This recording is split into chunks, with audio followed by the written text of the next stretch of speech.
வணக்கம் நண்பர்களே, இது உங்களுடைய அன்புள்ளம்மா ஆரிசக்தி யூடியூப் சேனல். இப்போ என்ன பார்க்க வந்திருக்கோன்னா, எங்கள் அண்ணன் பிள்ளைகள் 2 பேரும் ஸ்கூலுக்கு கிளம்பியாச்சு. இன்றைக்கி என்னால் யூனிஃபார்ம் போட்டுட்ருப்பாங்க. இன்றைக்கி ஒரு வித்தியாசமான ஒரு ட்ரெஸ் போட்டிருக்காங்க. என்னென்னு கேட்கலாமா? வாங்க. என்ன இன்றைக்கி புதுசாக ட்ரெஸ் போட்டிருக்கீங்க 2 பேரும்? இங்கே ஸ்கூலில் நாங்கள் காசு கொடுத்து வாங்கணும். இது எதுக்கு யூனிஃபார்ம்? புதன்கிழமை தோறும் போடணுமா? இந்த வயலட் கலருக்கு ஆரஞ்சு கலர் டிஷர்ட் நல்லா இருக்குது, செம்மையாக இருக்குது. சரி, சாப்பிட்டீங்களா 2 பேரும்? என்ன சாப்பிட்டீங்க?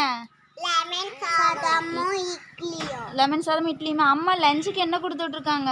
லெமன் சாதம், திராட்சை, உருளைக்கிழங்கு. சரி, ஓகே. செப்பல் ஏன் இவ்வளோ அழுக்கா இருக்கு? ஒழுங்கா கழுவி போட்டிருக்கலாம்ல. நாய் பிச்சு ஐடி கார்டை நேராக எடுத்து போடு. சரி, ஓகே. இந்த யூனிஃபார்ம் நல்லா இருக்குது, சரியா? சரி, எல்லாருக்கும் ஒரு ஹாய் சொல்லு. சரி, ஓகே. பிடிச்சிருந்தா லைக் பண்ணுங்க, கமெண்ட் பண்ணுங்க, ஷேர் பண்ணுங்க. மறக்காம எங்க அத்தையோட சேனலை சப்ஸ்கிரைப் பண்ணுங்கன்னு சொல்லுங்க. மறக்காம எங்க அத்தையோட சேனலை சப்ஸ்கிரைப் பண்ணுங்க, லைக் பண்ணுங்க. சரி, ஓகே.